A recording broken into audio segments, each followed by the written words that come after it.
Hey folks, J-Hook here. Got another episode here for you. In this episode, we're going to get to the bottom of things, specifically the bottom of that thing right there. So to do this, we need to do a couple things. We need to get a communications network set up around Murph so that we can have control over the probe that we're going to drop. And in launching another ship up there to do exactly that, I'm going to launch this thing. It's going to go ahead and carry those extra probes with parachutes attached this time, so that we can do some more science later on. So this vessel's pretty simple. Don't worry about it too much. If you want to see its breakdown and build and what all I can do, I'll certainly do a video where I break it down. But really, it's just the warp drive, the graphene, whatchamacallit, fairings or whatever, from Interstellar, and antimatter core, that sort of thing. It's pretty simple and straightforward, just all clipped together to make it look fancy like a UFO, because I thought it'd be neat. So yeah, at our super top secret airbase, we're going to go ahead and send this thing to orbit, entirely using the warp drive. So what we do, we've got the antimatter core on here. It's got more than enough power, like 114 gigawatts, but we're not going to use anything close to that. Make sure we got our AI unit turned on. Yep, it's on. Antimatter core. Let's go ahead and pop this thing open. We really never use more than 10%. It's a lot less than 10% of its total usage. The rest of that's going to be, wasted. It's entirely over-engineered, but I thought, what the heck? It looked fun, so I did it. So yeah, 200% on the warp drive. We just take right off immediately. We're accelerating at about 19 meters per second. So gravity pull on the vessel, if you see on the left, is 9.7 meters per second. 200% of that, is going to put you somewhere around 19.3, and that is what our anti-gravity acceleration is right now. To give you an idea of how that works, I left stability assist on this vessel off, so you can see just kind of how it wobbles as we ascend through the atmosphere, and you'll see it slowly pitches itself along an east-west direction. So we're kind of moving straight up. It's more or less balanced, but the center of mass is a little bit, I think, below the warp rings. So it's just going to do some weird stuff, but it's really no big deal, as it's still aligned more or less where we want it anyway. It's going to go ahead and flip completely over and align itself along east-west. Pointed west, by the way, I believe. Maybe it's pointed east. No, it's pointed east right now. We're going to have to flip it around. Oh, no, we won't. That's good. Okay, so we're pointed, and we're going to go ahead and select our destination, which is the Murph. And without further ado, go ahead and take off. Right there. There we go. Zoom. And we're off. Now, Murph being so far away from the system, maybe not, realistically far away, but for the game, it's pretty far away. So even at 1,000 times the speed of light, and with the video sped up a little bit, we're going to go ahead and time accelerate anyway, so that we can get there in a reasonable amount of time. And here we are at Murph. Okay, so for this vessel, we're going to go kind of a little, just like barely a touch on the accretion disk, just set up the position. So we just kind of move around with our excellent warp maneuvering there. Incidentally, currently the gravity drag on the vessel is about 12 meters per second, 13 meters per second. It's pretty intense. This black hole, this singularity here, it's got a lot of pull. Gravity at the surface is 549.12 or 17240 meters per second squared. 550 meters per second squared is a lot, I think. All right, so looking good. Look at that! Look at that command module repurposed there from the old school refinery unit. Incidentally, we do a quick check to see if we get any anything out of an atmosphere around here, which we unsurprisingly do not. But that's no big deal. That's not what we came here for. What we came here for is just to make sure that we have this thing in position to relay communications. All right. Speaking of communications, what we're going to do is we're going to. I mean, this obviously, they work just fine in the game, but to me, it seems like we should have some issues with communications around this thing. Just communicating to a vessel on the other side of that gorgeous thing right there. So yeah. Basically, my idea is use the warp drives to send the signal along a warp path. So that the photons from your antenna reach their destination, in a reasonable amount of time. This was thought up by that engineer right there. Yeah.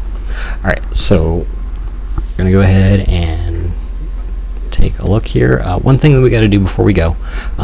Previously, we had an issue with the engine not firing, so we're just gonna double check to make sure that that has been fixed.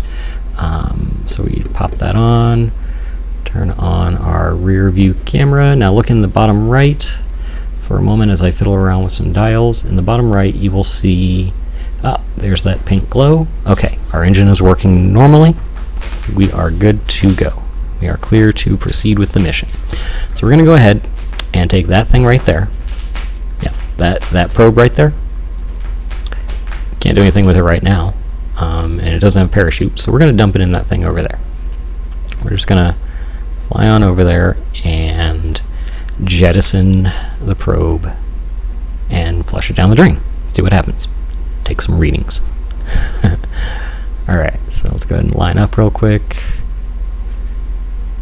and charge the drive and go. There we are. We are off.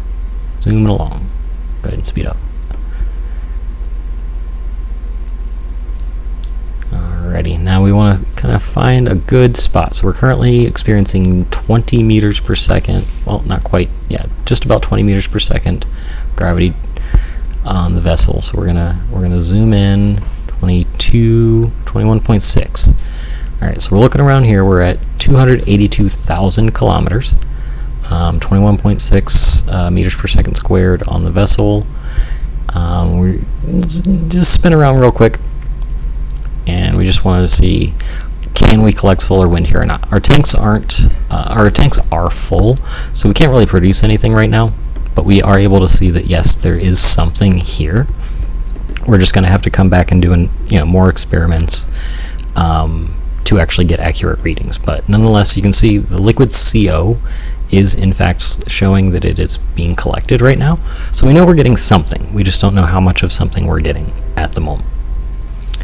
So meanwhile, we continue on mission, produce a little bit of hydrogen peroxide for our probe, so that we can go ahead and fuel up the probe, send it on its way. So we only need a little bit, so we make about 56 units, and then I take some time to double check that CO. Yep, okay, but I don't have a gaseous CO. I discover at this point a gaseous CO container on this vessel.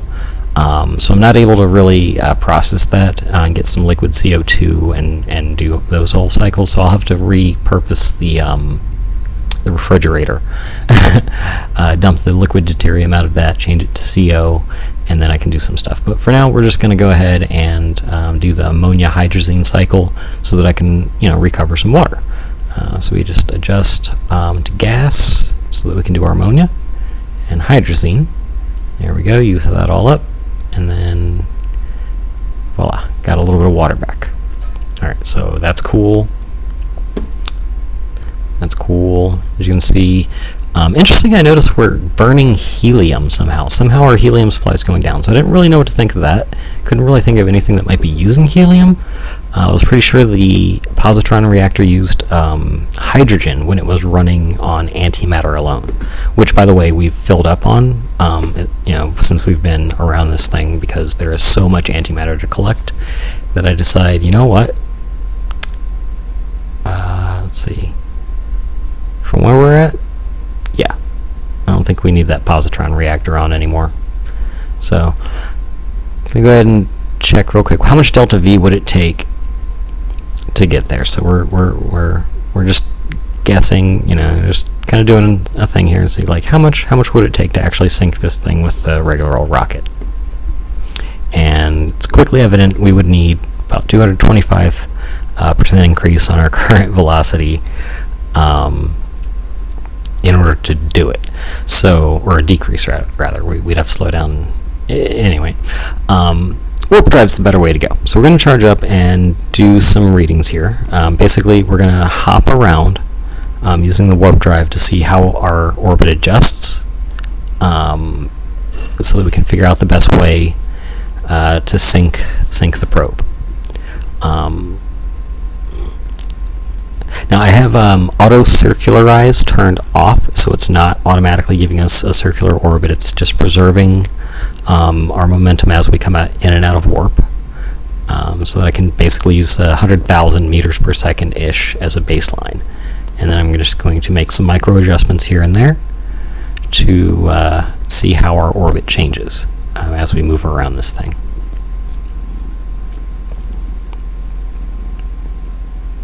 And I'm going slowly because I don't know if at some point, you know, we might not be able to warp at all if we get too close because of power requirements or something like that.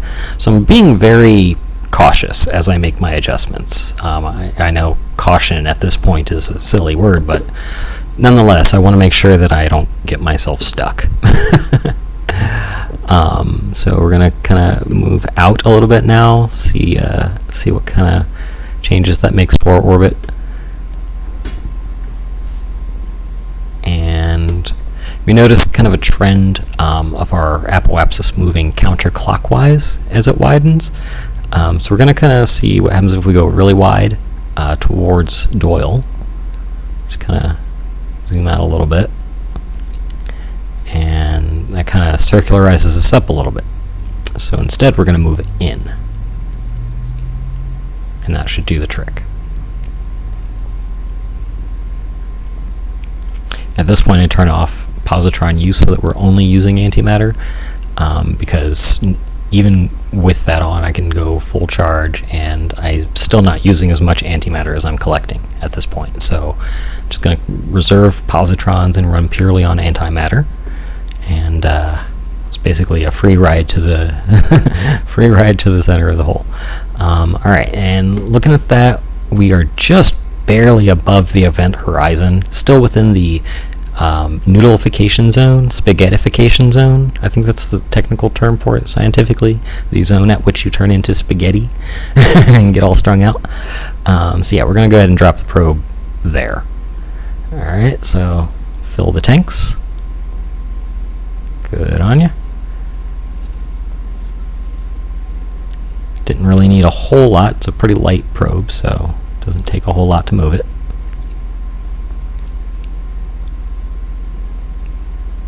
We're of course using the resistojet units from KSPIE Interstellar to move this thing using hydrogen peroxide and some electric charge from the RTGs and some capacitors to give it that little extra oomph, so that it can discharge that power all at once and be an efficient burning tool for a short amount of time without the need for an actual reactor on the thing. Just, you know, just the RTGs and a couple of capacitors. So it's only going to really fire once anyway. Alright, so I take some time to try to get a good lineup here so I can do a cinematic shot, but as soon as I hit the decoupler, boom. Grossly underestimated the ejection force, so I should have adjusted that through the right click menu, but we survived. Alright, so we go ahead and maneuver away from the mothership, extend communications, and the only science we can really use on this thing is the gravioli detector.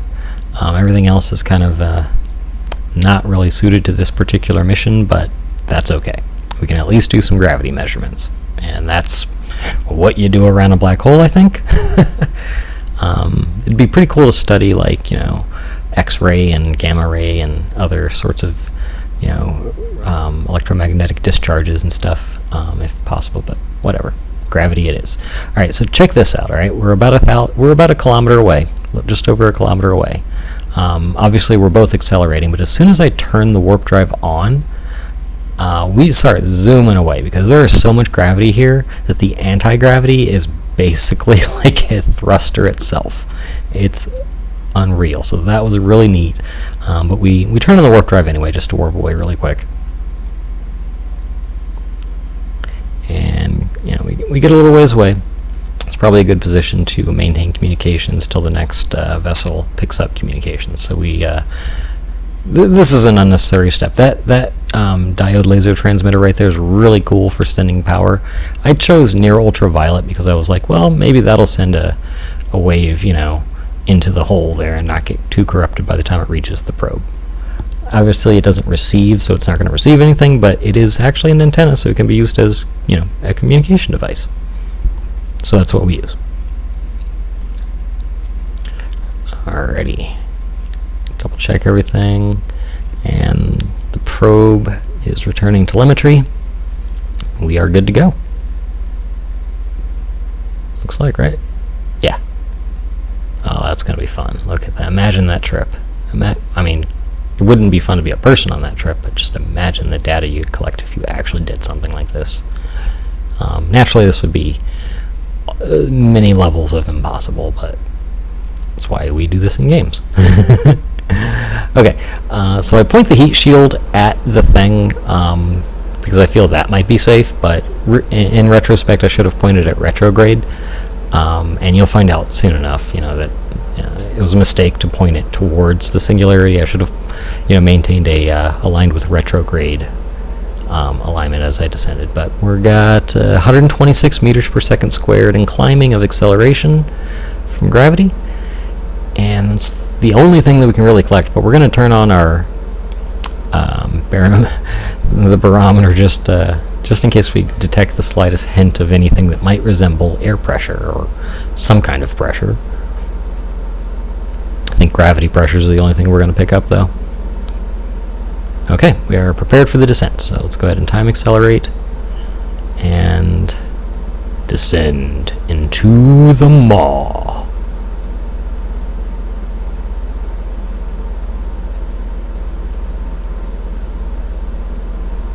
Oh, wow. Look at that. Unreal. Okay, gravity is 261 and climbing 262 meters per second squared. We are moving at 200,000 meters per second. Gravity is currently 302 meters per second squared. And looks like our probe core is about to burn up. So let's see, 18,000 kilometers. That's where we're at. So 18,000, 17.7, 17.5. Gravity looks like was at 365 meters per second squared. 206. Oh, there we go. So 206,754 meters per second. Orbital velocity at 16,719 kilometers. Our probe core was destroyed. We still have telemetry from the remaining debris, and we are still tracking it. So at first I see if I can time accelerate and just watch it descend and see what happens. But unfortunately I can't do that. So I'm gonna have to go to the tracking station and regain control of the debris. But we are quickly approaching the spaghetti zone, so I want to do this quick.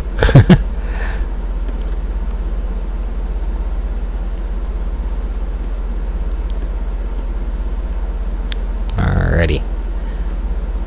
Indigo probe debris. Give it a second to load. Maybe it needs a nudge. There we go. Alright. Let's complete the mission here. I apologize for the loading screens. Alright, here we go. Alright, we are aligned correctly now with retrograde. We don't have probe control, sadly. But we are still able to receive telemetry, I believe. So let's go ahead and turn our instruments back on. Yep, gravioli detector, 410 meters per second squared of acceleration. We're moving at 218,000 meters per second. We are just about 10 kilometers above the singularity, or above the event horizon, rather. One of those. So we are close. So we are spaghetti zone material right now. We are. Oh, there we go. We just got stretched out into a string. And that's that. At just under 7 kilometers, at 225,000 meters per second of orbital velocity. There you have it, folks. Descent into the abyss. Okay, so that was fun. We got to blow up some toys and gathered some data. So now we know more or less the safer and unsafer portions of the orbits around that thing. You can get remarkably close. It's pretty cool. So in the next episode, since it's already recorded, it's going to be covering mapping maneuvers. So if you want to learn how to use the warp drive to get yourself into a polar orbit so you can do mapping, that sort of thing, and why you would want to do that, like what's mapping for? Well, you know, you got a lot of resources to gather in Interstellar. You want to do some mapping. So I'm going to show you how to use the warp drive to do that without rockets. And in the next episode after that, I want to take a look at thermal rockets, thermal turbojet rocket type deals, because I think that'll be cool, and it was also asked for. So I'm going to cover thermal turbojets later on. I'm going to cover mapping in the next episode, and as always, if you have any requests, let me know what you want to see. As part of this mod, I'll demonstrate any and all parts that come with it and how they might be applied. Till then, keep playing and have fun. Peace.